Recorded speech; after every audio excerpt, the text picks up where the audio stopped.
positive cash flow is one of the key points of real estate investing, and understanding it changed my life.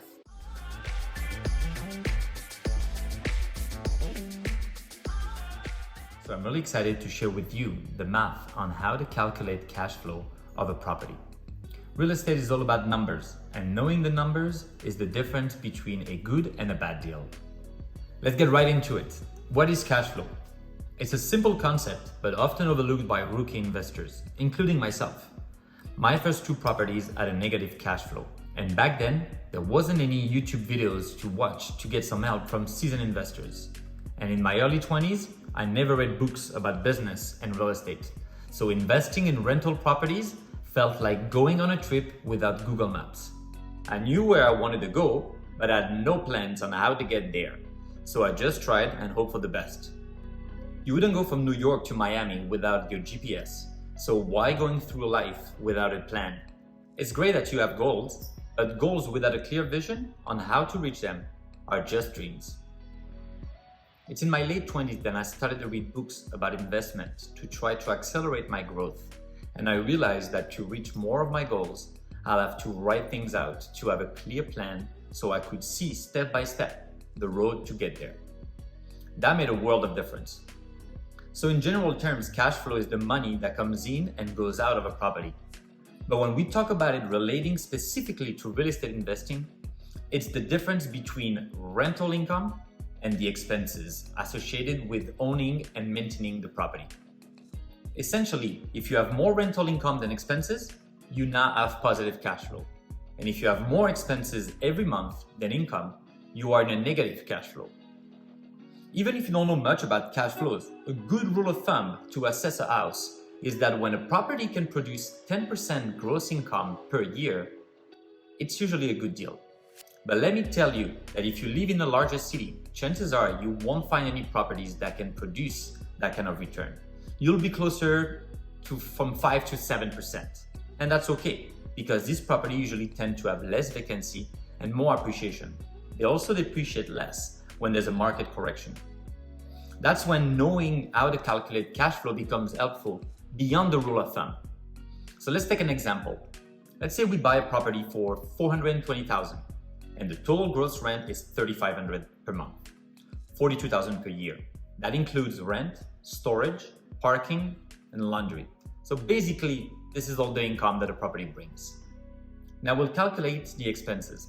So we'll have $300 for property tax, $150 for insurance, $200 for utilities, $100 for repair and maintenance, $250 for property management, and $100 for vacancies, for a total of $1,100.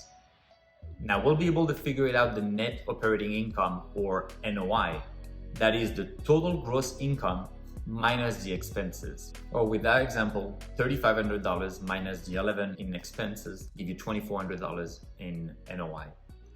So we'll multiply that $2,400 by 12 months to give us $28,800. We divide that by the purchase price of $420,000, and then we'll multiply the result by 100, and we'll get 6.85%. That is your cap rate. Meaning that if you put $420,000 cash on this deal, you could expect $28,800 net, or 6.85% on your money. That's not bad, as this is just one way to make money with income properties. I'll explain in a different video the other ways to make money and how to calculate your total ROI, or return on investment.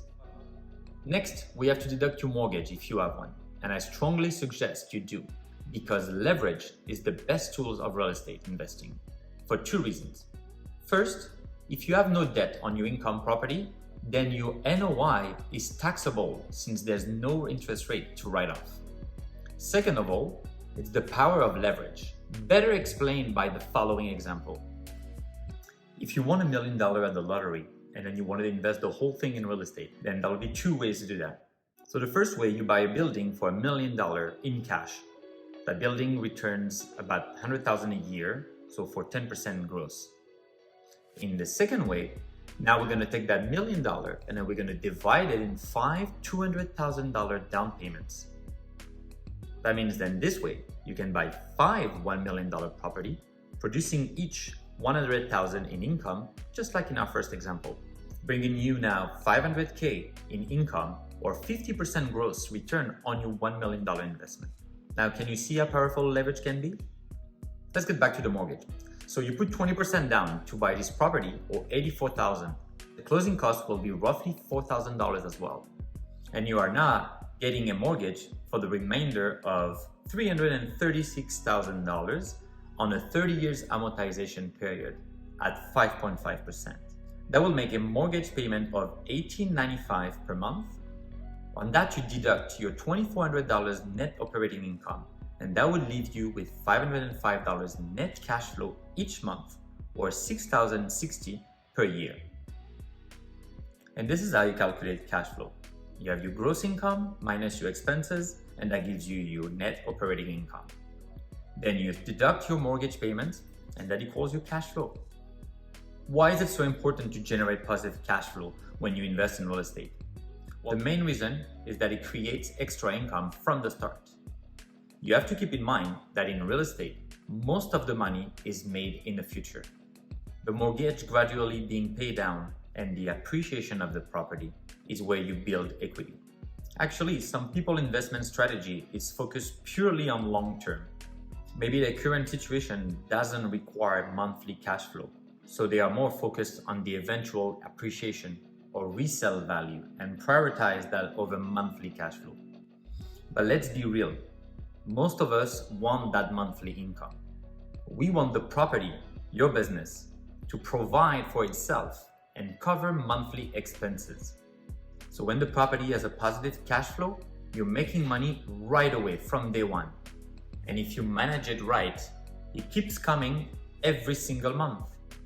It's like starting a business that makes money from the get-go, as opposed to most businesses taking months or years to start to see some positive cash flow.